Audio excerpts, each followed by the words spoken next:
উত্তৰ পাৰৰ ঢলে ধেমালি কৰা ধেমাজিৰ জীয়ৰী মই এঞ্জেলা চাংমাই আশা কৰিছোঁ আপোনালোক সকলো কুশলে আছে। এই অনুষ্ঠানটিত অৰ্থাৎ চাওঁতে আপোনালোকৰ এটি দীঘলীয়া যাত্ৰা ৰূপালী জয়ন্তী বৰ্ষত ভৰি দিছে এই বিহুখনিয়ে।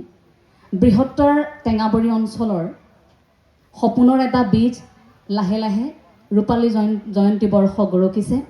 গতিকে বৃহত্তৰ টেঙাবৰী ৰঙালী বিহু সন্মিলনীৰ ৰূপালী জয়ন্তী বৰ্ষৰ সৈতে সংগতি ৰাখি আজি আয়োজন কৰা এই মুকলি সভাখনিৰ সন্মানীয় সভাপতিৰ আসন অলংকৃত কৰা সভাপতি মহোদয় প্ৰমুখ্যে ইয়াত উপস্থিত থকা মোৰ অতিকৈ শ্ৰদ্ধাৰ জ্যোতিচিত্ৰবনৰ অধ্যক্ষ বিশিষ্ট এগৰাকী শিল্পী আৰু মোৰ প্ৰিয় বিদ্যাসাগৰ ডাঙৰীয়া, লগতে বিহালী সমষ্টিৰ সন্মানীয় বিধায়ক মহোদয় আৰু বিশ্বনাথ মহাবিদ্যালয়ৰ সন্মানীয় অধ্যক্ষ মহোদয় প্ৰমুখ্যে ইয়াত উপস্থিত থকা প্ৰতিগৰাকী জ্যেষ্ঠ।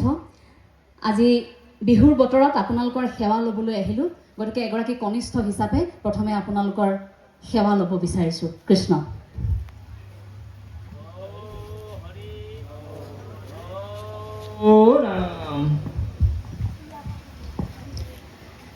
বিদ্যাসাগৰ ডাঙৰীয়াই বৰ যুক্তিপূৰ্ণ আৰু বৰ্তমান সময়ত আমাৰ মনত খুদুৱাই থকা কেইষাৰমান কথা কৈ থৈ গ'ল।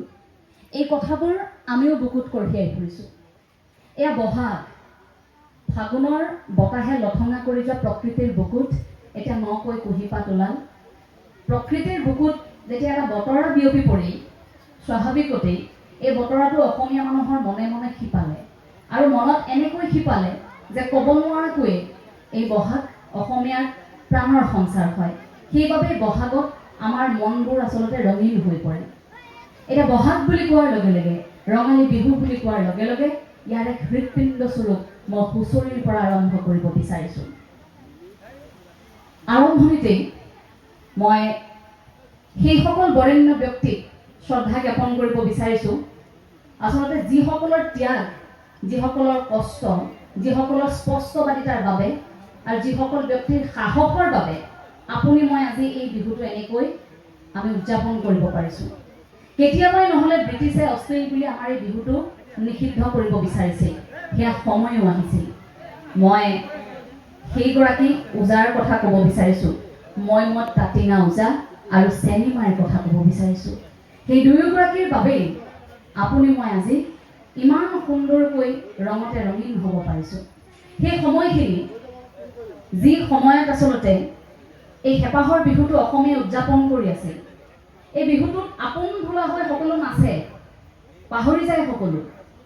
কিন্তু লাহে লাহে যেতিয়া বিহুটো চৌদিশে প্ৰচাৰ হ'ল, এই বিহুটোতে যেতিয়া সকলোৱে আনন্দ উপভোগ কৰিবলৈ ল'লে, এই বতৰাটো একাংশৰ সহ্য নহ'ল। দুই এজন অসমীয়াৰো গা জ্বলিল। শিক্ষিত একাংশ অসমীয়ায়ো এই বিহুটো অশ্লীল বুলি ক'বলৈ আৰম্ভ কৰে। আৰু তাৰ পাছত আপোনালোক সকলোৱে জানে সেয়া সময় আছিল, সেই দিনবোৰ বেয়া লগা সময় আছিল। গতিকে আজি ভাল লগা সময়খিনিত সেই বেয়া লগা সময়বোৰ অকণমান সোঁৱৰাৰ প্ৰয়োজন আছে। সেয়া সময় আছিল 1898 চন, যেতিয়া বুধীন্দ্ৰনাথ দেহিয়াল ভট্টাচাৰ্যই দ্য নেশ্যনেল গাৰ্জেন নামৰ সেই কাকতখনত দ্য আছামিজ বিহু বুলি যিটো প্ৰবন্ধ লিখি আইন প্ৰণয়নৰ দ্বাৰা এই বিহুটো অশ্লীল, ইয়াক নিষিদ্ধ কৰিব লাগে বুলি ব্ৰিটিছক অনুৰোধ জনাইছিল। আৰু তাৰ পাছত 1899 এই বিহুটো ব্ৰিটিছে নিষিদ্ধও কৰি পেলাইছিল। কিন্তু ভাল লগা কথা সেই সময়খিনিতেই লক্ষ্মীনাথ বেজবৰুৱাৰ পৰা আৰম্ভ কৰি পদ্মনাথ গোহাঁই বৰুৱাৰ পৰা আৰম্ভ কৰি প্ৰফুল্ল চন্দ্ৰ গোস্বামীৰ পৰা আৰম্ভ কৰি আমাৰ চেনিমাই আৰু ঢোলৰ ওজা যিগৰাকী আছিল মইমত তাঁতিঙা ওজা, দুয়োগৰাকীয়ে সেই বিহুটো ব্ৰিটিছৰ সন্মুখত এনেভাৱে প্ৰদৰ্শন কৰিলে, এনেভাৱে উপস্থাপন কৰিলে যে আমাৰ বিহুটো অশ্লীল হ'ব নোৱাৰে। সম্বন্ধ দুয়োগৰাকী ভাতৃ আছিল। বিহুটো নাচি থাকোঁতে বিহুৱতীগৰাকী আৰু বিহুৱতীগৰাকীৰ মাজত সেই সম্পৰ্কটো যদি আপুনি অকণমান সময় চাই ভাবিব যে তেওঁলোকৰ মাজত সাংঘাতিক প্ৰেম আছে নেকি। এই যে বিহুটো ভাতৃৰ সৈতে নাচিব পাৰি, ককায়েকৰ সৈতে ককায়েকৰ ঢোলৰ চাপৰত নাচি সেইগৰাকী বিহুৱতীয়ে এই বিহুটো অশ্লীল নহয়, এই সময়খিনিতহে আমি প্ৰেমত বুৰ যাওঁ, আমাৰ বিহু অশ্লীল নহয় বুলি উপস্থাপন কৰি থৈ গৈছিল। গতিকে আজিৰ প্ৰেক্ষাপটত প্ৰতিগৰাকী অসমীয়া অন্ততঃ সেইসকলক মনত ৰখা উচিত বুলি ভাবোঁ। হয়তো সেইবাবে বিহুৰ নামে নামে চেনিমাৰ কথা আমি কেতিয়াও অসমীয়াই সেই চিনেমাক পাহৰিব নোৱাৰোঁ, সেইসকল ঢোলৰ উজাক পাহৰিব নোৱাৰোঁ। আজি আমি যি সময়ত বিহু উদযাপন কৰিছোঁ, যেনেকৈ বিহুটো আজি অসমীয়াই পালন কৰিছোঁ, এই যে নামি আহিল কৈলাশৰ পৰা, নামত যে কৈ থাকে, এই কৈলাশত আছিলে ৰঙালী বিহুটি ঐ, ৰঙালী বিহুটি ঐ, চৰাইদেউত ললেহি, চৰাইদেউত ললেহি ঠাই, সেই আও খাম ডেকাই বিচাৰি আনিলে ঐ, বিচাৰি আনিলে ঐ, চেনেহৰে বিহুটি, চেনেহৰে বিহুটি পায়। এতিয়া আহোম ডেকা ল'ৰাসকলে তেতিয়া চোমদেউ অৰ্থাৎ চোমচেঙক সেৱা জনাই স্নান কৰে, পূজা পাতল কৰি সেই পানী গাত ছটিয়াই তেতিয়া ৰং ৰহইচ কৰি নাচি বাগি গাই ফুৰে। আৰু সেই আনন্দত গাই ফুৰোতে সকলোৱে যিয়ে যেনেকৈ পাৰে পদূলিৰ বাটে বাটে যেতিয়া যায়, তেতিয়া যিয়ে যেনেকৈ পাৰে সেৱা কৰে। সেই আনন্দৰ সময়খিনি সেই তেনেকৈ নাচি বাগি যেতিয়া আপোন বোলা হৈ গীতবোৰ গাবলৈ আৰম্ভ কৰিছিল, নামবোৰ গাবলৈ আৰম্ভ কৰিছিল, বিহু পালন কৰিছিল, সেয়া ৰুচেংৰি বুলি কোৱা হৈছিল। আৰু তাৰ পৰৱৰ্তী সময়ত একাংশ বিজ্ঞ এইটোও কয় যে সেই ৰুচেংৰিৰ পৰা পৰৱৰ্তী সময়ত ৰুচেৰি, তাৰ পাছত হুঁচৰি হ'ল। অৰ্থাৎ হুঁচৰি লাহে লাহে আমাৰ অসমীয়া জনজীৱনৰ সৈতে ৰঙালী বিহুৰ হৃদপিণ্ড হিচাপে হুঁচৰি আৰম্ভ হ'ল। আৰু সেই হুঁচৰিত প্ৰথমে দা ডাঙৰীয়াৰ চোতালৰ পৰা আপোনাৰ মোৰ চোতাললৈ আহিল। প্ৰথমে ৰজাঘৰীয়াৰ পৃষ্ঠপোষকতাত আছিল, ৰজা কামোদ প্ৰমোদ দিয়া হৈছিল। আৰু তাৰ পাছত প্ৰতিগৰাকী সাধাৰণ লোকৰ ঘৰে ঘৰে হুঁচৰি গ'ল। কিয় গ'ল? আশীৰ্বাদ দিবৰ বাবে। অসমীয়া জনজীৱনৰ গাঁথনিবোৰ চাওক ইমান সুন্দৰ যে এই হুঁচৰিত জ্যেষ্ঠসকলে আশীৰ্বাদ দিবলৈ যায়। ৰজাঘৰীয়া পৃষ্ঠপোষকতা কেনেকৈ আছিল, ৰজাঘৰীয়াৰ সম্পৰ্ক কেনেকৈ আছিল? হে স্বৰ্গ দেউলালে বাছৰাৰ মুখলে, ঐ দুলিয়াই পাতিলে দুলা, ঐ দুলিয়াই পাতিলে দুলা, কাণত জিলিকিলে হিমৰাৰে জাঙে পাই, গাতে ঘুমে চেঙৰ চোলা। এতিয়া সেই স্বৰ্গদেউ গুণানুকীৰ্তন কৰা হয়, স্বৰ্গদেৱে কি পিন্ধে, কেনেকৈ থাকে, সেই কথাখিনিৰ পৰা লাহে লাহে তেতিয়া আমাৰ চোতালত পালেহি, বিহুজোৰা আহি সাধাৰণৰ চোতাল যেতিয়া পালেহি, সাধাৰণ লোকসকলৰ চোতাল যেতিয়া পালেহি, তেতিয়া আকৌ গুৰুজনাৰ আদৰ্শৰে আমি পৰিচালিত হোৱা অসমে ইয়াত সংযোজন কৰা হ'ল বৈষ্ণৱ আদৰ্শৰ। গুৰুজনাৰ নৱবৈষ্ণৱ ধৰ্ম প্ৰচাৰ হোৱাৰ লগে লগে এই বিহুটোত গুৰুজনাৰ আদৰ্শ জড়িত হৈ পৰিল, আৰু যাৰ বাবে স্তুতিমূলক, প্ৰশস্তিমূলক আৰু প্ৰকৃতিমূলক হৈ পৰিল আমাৰ হুঁচৰি ঘোষা পদবোৰ। বৈষয়িক, আধ্যাত্মিক আৰু ধেমেলীয়া হৈ পৰিল, এইবোৰ জড়িত হৈ পৰিল। অৰ্থাৎ যোজনাৰ নামে নামে ফাকে ফাকে তেনেকৈ সোমাই পৰিল। প্ৰথমে স্তুতিমূলক, আপোনালোকে সকলোৱে জানে পদূলিত সোমোৱাৰ লগে লগে হুঁচৰিযোৰা জয় হৰি বোলা, জয় ৰাম বোলা, অৰ্থাৎ সেই ভগৱন্তক সেৱাটো কৰি আমি আগবাঢ়িছোঁ। তাৰ পাছত যেতিয়া ঘূৰিলে চোতালত, আৰম্ভ হ'ল কৃষ্ণাই মূৰতে বকুল ফুলে পাহি, নিয়ৰ পাই মুকলি হলৈ গোবিন্দাই ৰাম। আহিলে গোবিন্দৰ কথা। অসমীয়া মানুহৰ সম্পৰ্কটো চাওক ভগৱন্তৰ সৈতে, আধ্যাত্মিকতাৰ সৈতে, গুৰুজনাৰ আদৰ্শৰ সৈতে। এই বিহু নামৰ ফাকে ফাকে আমাৰ সম্পৰ্কটো শক্তিশালী হৈছে। আমি প্ৰমাণ পালোঁ ক'ত? আমাৰ হুঁচৰি যোৰাত। তাৰ পাছত হুঁচৰি ঘোষা পদ নামতে জুৰিল, সেই পৰিৱেশটো আৰম্ভ হ'ল।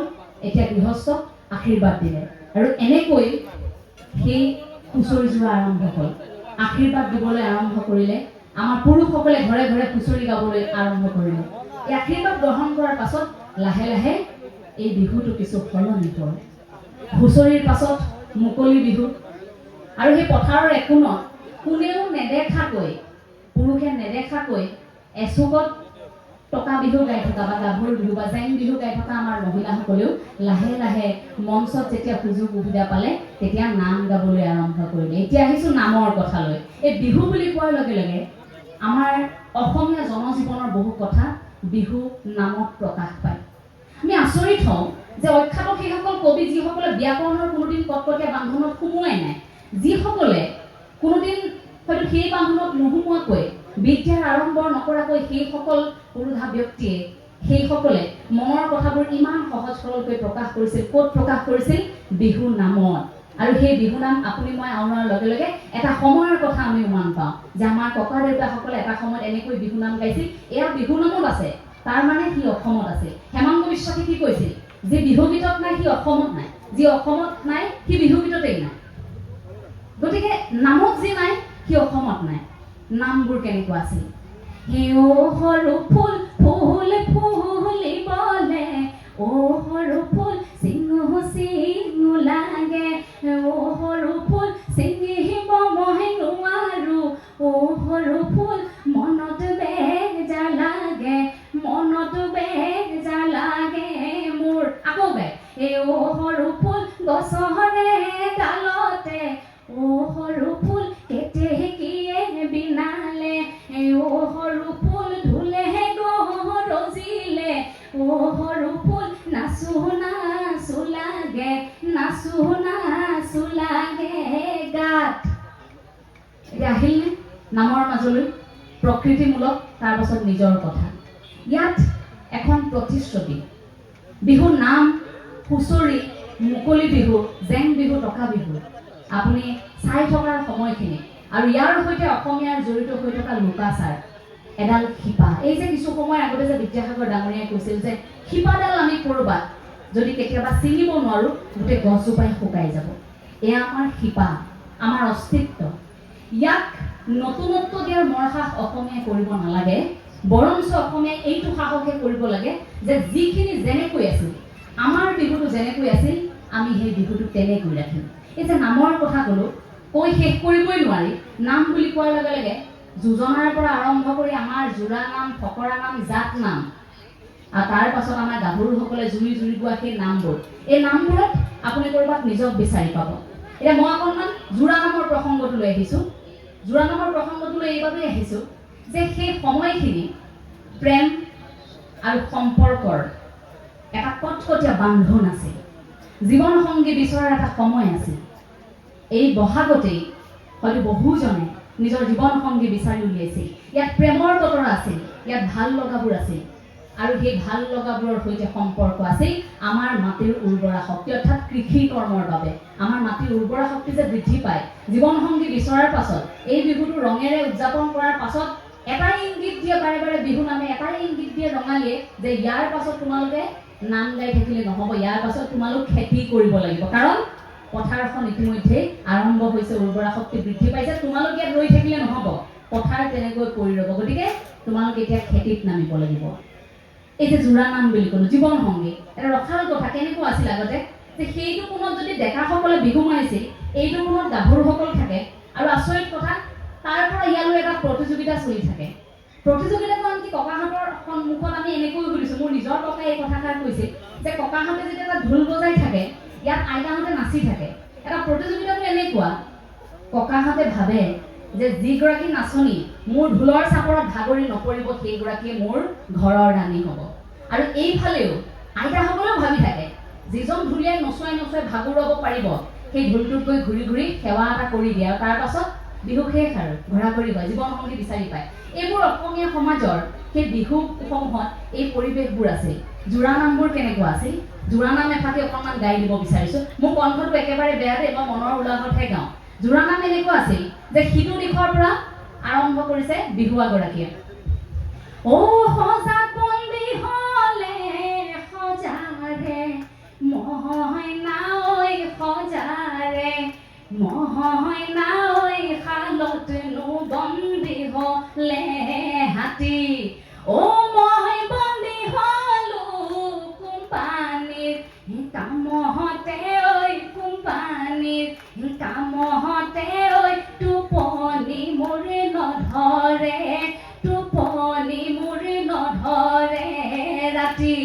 এতিয়া চেনাই টোপনি ধৰা নাই, কোম্পানীৰ কামলৈ যাব, ইফালে বাধা দিব লাগিব নহয় নাচনীগৰাকী। এতিয়া দূৰৰ পৰা গায়, ও নালাগে যাবলৈ কোম্পানীৰ কামলৈ, ঐ কোম্পানীৰ কামলৈ, ঐ নালাগে মোক তলবৰ ধন, ও ঘৰতে থাকিবা ৰামায়ণ পঢ়িবা, ঐ ৰামায়ণ পঢ়িবা, ঐ শুনি নুথাকিবৰে, শুনি নুথাকিবৰে মন। এতিয়া জুৰি জুৰি গালেনে? এতিয়া যাওঁ বুলি কৈছে কিন্তু যাবলৈ দিয়া নাই, অৰ্থাৎ মনৰ খবৰ, এটা কটকটীয়া বান্ধোন। এতিয়া প্ৰশ্নটো হয় সেই বান্ধোনবোৰ ক'ৰবাত অসমীয়া খোল খাই গৈছে নেকি? সেই যে মৰম চেনেহবোৰ, এই যে বিদ্যাসাগৰ ডাঙৰীয়াই এটা প্ৰসংগ উল্লেখ কৰিছিল, বিহুটোৰ সৈতে আমাৰ লোকাচাৰ, আমাৰ পৰম্পৰা। ক'ৰবাত আমি জ্যেষ্ঠজনক সেৱা কৰিবলৈ সময় নোপোৱা হৈছোঁ নেকি? ক'ৰবাত প্ৰেমৰ ভাষা আদান প্ৰদান কৰিবলৈ আমি সময় নোপোৱা হৈছোঁ নেকি? এই যে প্ৰণয়বোৰ বিনিময় কৰা হয় নামৰ জৰিয়তে, ইয়াত এটা মিঠা সম্পৰ্ক, ইয়াত অশ্লীলতা নাই, কিন্তু সেইবোৰ কৰিবলৈ আমি ক'ৰবাত সময় নোপোৱা হৈছোঁ নেকি? এইবোৰ কিন্তু প্ৰতিগৰাকী অসমীয়াই অনুভৱ কৰাৰ সময় সেইবোৰ সময় নাই বুলি এইবাবেই কৈছোঁ, কাৰণ গৰু বিহুৰ দিনা হাততে মোবাইলটো লৈছোঁ, উলিয়াই চাইছোঁ এবেগ এতিয়া পৃথিৱীখন, তাত লগে লগে এটা মেছেজ আহিছে, চাইছোঁ হেপী গৰু বিহু।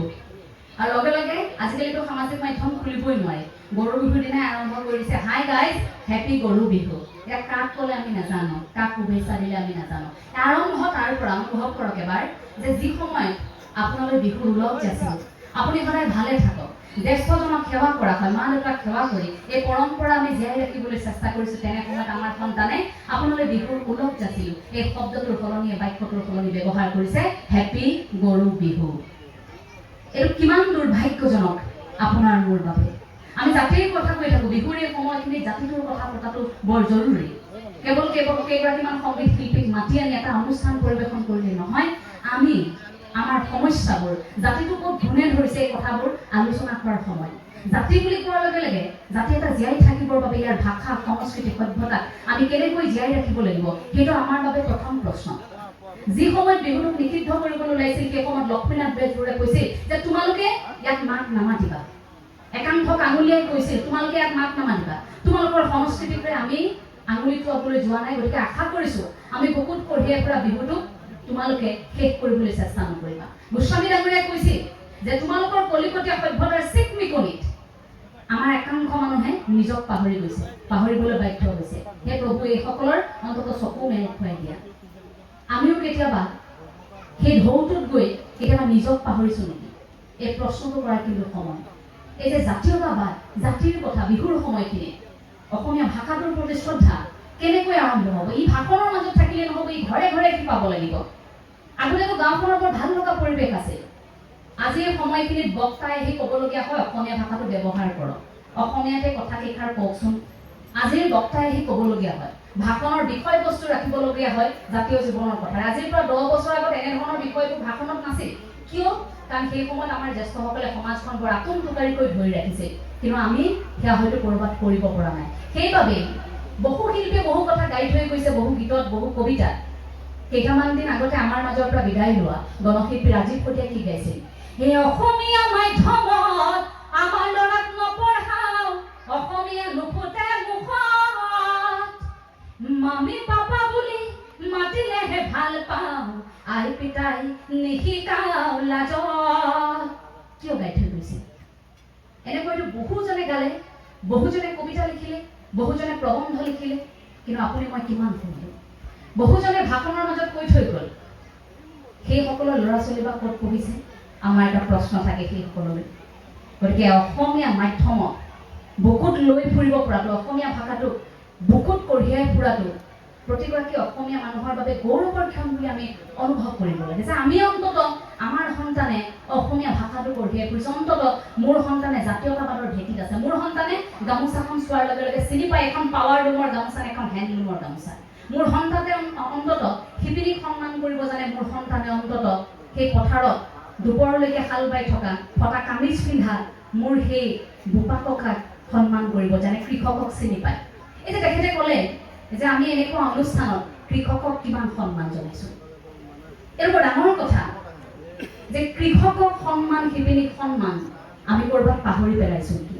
এই অনুষ্ঠানসমূহত আমি ভাবোঁ অন্তত 10 গৰাকীক, অন্তত 20 গৰাকী কৃষকক আমি কৃতজ্ঞতা জনাব নোৱাৰোঁনে? অন্তত 10 গৰাকী শিপিনী আমি সেই সন্মানখিনি যাচিব নোৱাৰোঁনে? শিপিনীগৰাকী কেতিয়া সুখ পায় যেতিয়া তেওঁৰ তাঁতশালৰ পৰা আপুনি সেই হেঁপাহৰ গামোচাখন, সেই ৰিহাখন আপুনি ক্ৰয় কৰি আনিব। মই পিন্ধি থকা কাপোৰযোৰ যদি মই এই শাৰীখন আপোনাক দেখুৱাওঁ, চাদৰখনৰ এই ফালটো যদি মই আপোনাক দেখুৱাওঁ, অথালি পথালি ৰঙীন সূতাবোৰ আপুনি দেখিব।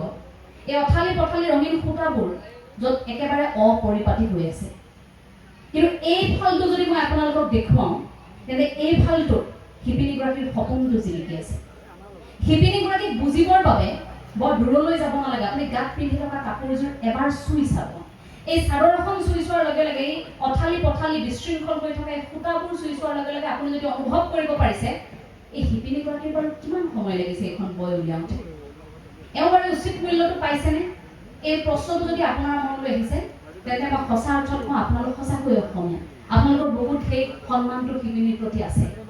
এই সন্মান প্ৰতিগৰাকী অসমীয়াই দিব পাৰিব লাগিব। আমাৰ লাজ লাগে আজিকালি বহু অসমীয়াই এই তাঁতশালত বোৱা কাপোৰবোৰে চিনি নাপায়, বহু অসমীয়াই চিনি নাপায়, আৰু সেইবাবে একাংশ বহিৰাগত বনিয়াই আমাৰ সুযোগ লৈছে। আপুনি নিকিনো বুলি ক'লে আপোনাৰ ডিগ্ৰীত কোনোবাই উপজাতি পাৱাৰ লুমৰ গামোচাখন দিব পাৰিব নেকি? নোৱাৰে। গতিকে সেই ক্ষেত্ৰত মই ভাবোঁ যে প্ৰতিগৰাকী অসমীয়া অন্তত প্ৰতিশ্ৰুতিবদ্ধ হওক যে আমাৰ এই গামোচাখন আমি কেৱল শিপিনীয়ে বোৱাহে ল'ম, আমাৰ চেলেং কাপোৰখন, চেলেং চাদৰখন, আমাৰ উত্তৰী বস্ত্ৰ সেইখন আমি কেৱল শিপিনীয়ে বোৱাহে ল'ম। কাপোৰযোৰ আমাৰ শিপিনীয়ে বোৱা আমি পিন্ধোচোন। তাঁতশালৰ শিপিনীগৰাকীক কেতিয়াবাই বিহু নামত স্বীকাৰ কৰি থৈ গৈছে। হুঁচৰিত নাগাই জানো? অ নবৌ গামোচা বব জানানে, অ নবৌ আমাক এখন দিবানে, আমাৰ ঘৰৰ এইজনীয়ে গামোচা বব নাজানে, সেই আমাৰ ঘৰৰ এইজনীয়ে গামোচা বব নাজানে। এতিয়া গামোচাখন বুজে আৰু বিহুৱতীগৰাকীয়ে যে বিহু নামত গায় গামোচাখনক লৈ, সেই পাছফালৰ চোতালত দুপৰীয়া নিজানত সেই ফুল গামোচা বৈছিলো বহিনো তাঁতৰ পাতত, সেইখনিও গামোচা নিলিখিলে কপালত, ও চেনাইটি ও ঢোলৰ মাতে পগলা কৰে, চেনাইটি ও ঢোলৰ মাতে বলিয়া, পেপাৰ মাতে বলিয়া কৰে। সেই নামতো সেই শিপিনীগৰাকীৰ কথাটো আহি চাওক যে গোটেই কথা বতৰাবোৰ আমি কৃষিজীৱী অসমীয়াৰ জনজীৱনৰ প্ৰতিটো কথা আমাৰ বিহুটোৰ সৈতে কেনেকৈ জড়িত হৈ আছে, এই ইতিহাসৰ পাতে পাতে চিৰজীৱন তেনেকৈ আচলতে জিলিকি ৰ'ব। এই যে কৃষিজীৱী অসমীয়াই কৃষি কৰ্ম কৰিবলৈ এৰি ক'ৰবাত অকৰ্মণ্যতাৰ দিশে আগবাঢ়িছে বুলি আপোনাৰ মনে কয়নে বাৰু? তাৰ উদাহৰণ কি? তাৰ উদাহৰণ যেতিয়া পিঠাকেইটা ঘৰত পুৰিবলৈ আমাৰ সময় নাই, অথচ সুলভ মূল্যৰ দোকানৰ পৰা অনা কোনো মিয়ান মহিলাই বনাই থকা উদ্যোগৰ পৰা পিঠা পেকেট এটা আমি কিনি আনিছোঁ, আনে বনোৱা পিঠা আমি লৈ আহিছোঁ, আনে পুৰা পিঠা আনি আমি বিহুখন পাতিছোঁ, লোকৰ পিঠাই বিহু পাতিছোঁ আমি অসমীয়াই। আৰু তাৰ পাছত যদি আমি ভাষণ দিওঁ যে পিঠা পনা অসমীয়া জীয়ৰী বোৱাৰীয়ে বনাবলৈ এৰিলে নেকি? এই পিঠাত কৰ্ম সংস্কৃতিৰ কথা থাকে। অসমীয়া পিঠাৰ ভাজে ভাজে অসমীয়া ঘৰখনৰ আইগৰাকীৰ মৰম সোমাই থাকে। আপুনি হেঁপাহত যেতিয়া বিহু খাবলৈ যায়, আপোনাক যেতিয়া ঘৰখনৰ আইগৰাকীয়ে যেতিয়া চাহৰ কাপটোৰ সৈতে যেতিয়া লগত পিঠা কেইটামান উলিয়াই দিয়ে, সেই পিঠাৰ ভাজে ভাজে মৰম সোমাই থাকে। সেই পাকঘৰখনত অৰ্থনৈতিক স্বাৱলম্বিতাৰ কথা ওলাই থাকে। অকণমান যদি সেই ঘৰখনে সাহস দিয়ে অৰ্থনৈতিক স্বাৱলম্বিতাৰ দিশত সেই ঘৰখনৰ আইগৰাকী ওলাই যাব পাৰে। অসমীয়া মানুহ কৰ্মত ইমান নিপুণ, কিন্তু ক'ৰবাত ৰৈ গ'ল। সেইবাবেই লাচিত বৰফুকনে মৈদামৰ ভিতৰৰ পৰা হয়তো আজিও কয় যে মই মোমাইক কথা নাই, মই কাটিছোঁ অসমীয়া মানুহৰ অকৰ্মণ্যতা, মই কাটিছোঁ অসমীয়া মানুহৰ এলাহত।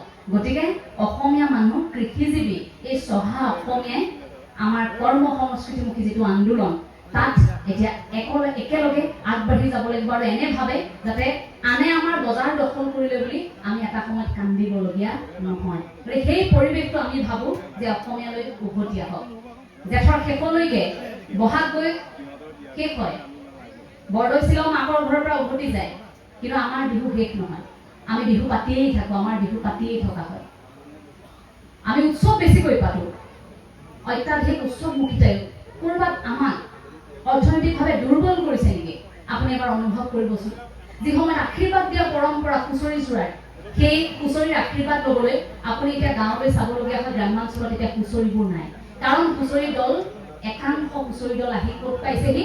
চহৰত পাইছেহি। আৰু যিদিনাই অসমীয়া মানুহৰ মনত যে ধনী ঘৰত হুঁচৰি গোৱাৰ এই প্ৰৱণতাটো শিপালে, সেইদিনাই ক'ৰবাত তাৰ মান্যতাটো নোহোৱা হ'ল যেন আমি অনুভৱ কৰোঁ। কালি নে পৰহি সামাজিক মাধ্যমত এটা আমি দৃশ্যাংশ দেখিছোঁ যে দোকানে দোকানে কেইগৰাকীমান মহিলাই নাম গাই ফুৰিছে, কেৱল মাত্ৰ এফাকিয়ে গাইছে, লাই হালে জালে লফা ডালি ডালি তাৰ মাজত খুতৰা শাক, মূৰৰ চুলি চিঙি আশীৰ্বাদ কৰিছোঁ গৃহস্থ কুশলে থাক। সেইফাকি কিয় গাইছে? আগৰ নামখিনি কোৱা নাই। দোকানখনলৈ সোমাই গৈছে, দক্ষিণা এটা দিছে আৰু গাই গাই গৈ আছে লাই মাজে মাজে নাচি নাচি গৈ আছে মানে এইখন দোকান পাবগৈ লাগিব যে দেৰি হ'ব সেইটোক আপুনি কি বুলি ক'ব সেইটো আপুনি মই পৰম্পৰা বুলি ক'ব পাৰোঁনে আপুনি মই যি হুঁচৰি যোৰা দেখিছিলোঁ যি হুঁচৰি যোৰা চোতালৰ পৰা আদৰি অনা হয় প্ৰথমে এখন শৰাই দি আদৰি অনা হয় আনকি সেই হুঁচৰি যোৰাই ঘৰখনত যদি কোনো অসুখী লোক থাকে সেই হুঁচৰি যোৰাই নাম গাবলৈ দদাইদেউৰ পৰা অনুমতি লয় দদাইদেউ আমি নাম গাবলৈ আহিছোঁ ফূৰ্তি কৰিবলৈ আহিছোঁ অনুমতি দিয়ক তাৰপাছত ঘৰৰ মুখিয়ালগৰাকীয়ে অনুমতি দিলে গৃহস্থক এপাক নোচোৱাই সেই হুঁচৰি যোৰা তেনেকৈ আছিল কিন্তু একাকাৰ হৈ পৰিল কেনেকৈ এনেকৈ পৰম্পৰা ৰক্ষা হ'ব এনেকৈ আমি শিপাৰ কথা ক'ব পাৰিম এই ক্ষেত্ৰত জগৰীয়াকৰণ এই যে বিহু একাকাৰ হৈ পৰিল ৰঙালী বিহু কঙালী বিহু ভোগালী বিহু অনুভৱ কৰেনে কেতিয়াবা একাকাৰ হৈছে বুলি তাৰ বাবে জগৰীয়া আমিবোৰ একাংশ বৈদ্যুতিক মাধ্যম জগৰীয়া কাৰণ কাতি বিহুত ঢোল পেঁপা লৈ নাচনি নচুৱাই তেনেকৈ অনুষ্ঠান পাতে ভোগালী বিহুত আপোনালোক আমাতকৈ সকলো জ্যেষ্ঠ ইয়াত বহি থকা সকলো জ্যেষ্ঠ হয়তো আপোনালোকেও কোনোদিন ভোগালী বিহুত কেতিয়াও ভেলাঘৰৰ সন্মুখত সাংস্কৃতিক অনুষ্ঠান আপোনালোকে দেখা নাছিল যেতিয়া টেলিভিশ্যনত সেইবোৰ দেখুৱাই থকা হয় আপোনালোকৰ বুকুখন কঁপি উঠেনে অসমীয়া হিচাপে আমাৰতো ককাসকলে কেতিয়াও কৈ থৈ যোৱা নাছিল যে এইগৰাকী শিল্পীয়ে সময় দিব নোৱাৰাৰ বাবে আমাৰ ভেলাঘৰৰ সাংস্কৃতিক অনুষ্ঠানটো নহ'ল তাৰ বাবে জগৰীয়া সংবাদ মাধ্যম কিন্তু ND24 আমি সেই গতানুগতিকতাৰ পৰা আঁতৰি জাতিৰ পক্ষত থাকি আমি এটা খোজ দিছিলোঁ প্ৰথমবাৰৰ বাবে আজি এইবাৰ আহি আমি 3টা বৰ্ষত ভৰি দিলোঁ আমি প্ৰতিশ্ৰুতিবদ্ধ হৈছিলোঁ যে আমাক TRP নালাগে কিন্তু আমি ভেলাঘৰৰ সাংস্কৃতিক অনুষ্ঠান নিদেখাওঁ নালাগে অনুষ্ঠান যদি কোনেও নাচায় জনপ্ৰিয় শিল্পী নহ'লে যদি অনুষ্ঠান নাচায় নালাগে চাবলৈ 0 TRP আহক আমাৰ মুখ্য পৰিচালন সঞ্চালকগৰাকীয়ে কৈছিল মুখ্য সম্পাদক ডাঙৰীয়াই কৈছিল নালাগে কিন্তু ভেলাঘৰ যেনেকৈ আছে আমাৰ ভোগালী বিহুটো যেনেকৈ আছে তেনেকৈ পৰম্পৰা ভিত্তিক উপস্থাপন হ'ব লাগিব আমি সেই কামটো কৰিছিলোঁ আৰু ৰঙালী বিহুটো য'ত হুঁচৰি আৰু মুকলি বিহু এতিয়া একাকাৰ হৈ পৰিছে হুঁচৰি মুকলি বিহু একেই নহয় হুঁচৰিত যুৱতীসকলৰ অংশগ্ৰহণ নাছিল নাৰীৰ অংশগ্ৰহণ নাছিল কেৱল পুৰুষে আছিল কিন্তু প্ৰতিযোগিতাৰ ধামখুমীয়া ক'ৰবাত একাকাৰ হৈছে সেই একাকাৰবোৰ নোহোৱা কৰি নতুন প্ৰজন্মলৈ যাতে এটা ভাল বাৰ্তা লৈ যায় যে হুঁচৰি এনেকুৱা আছে বোবা ককাৰ দিনত এতিয়া এনেকুৱা হয় এই তফাতবোৰ বিচাৰি আমি এইবাৰো সেই অনুষ্ঠানটি আয়োজন কৰিছিলোঁ হুঁচৰি আৰু মুকলি বিহু প্ৰতিযোগিতা কিছু পৰিমাণে আমি সাৰ্থক হৈছোঁ বুলি ভাবিছোঁ গতিকে প্ৰতিগৰাকী অসমীয়া হিচাপে যদি প্ৰত্যেকে নিজৰ নিজৰ দায়িত্ব পালন কৰে আমি ভাবোঁ যে অসমীয়া এটা সময়ত আমাৰ শিপাডাল ক'ৰবাত হেৰাই গ'ল বুলি কান্দিবলগীয়া নহয়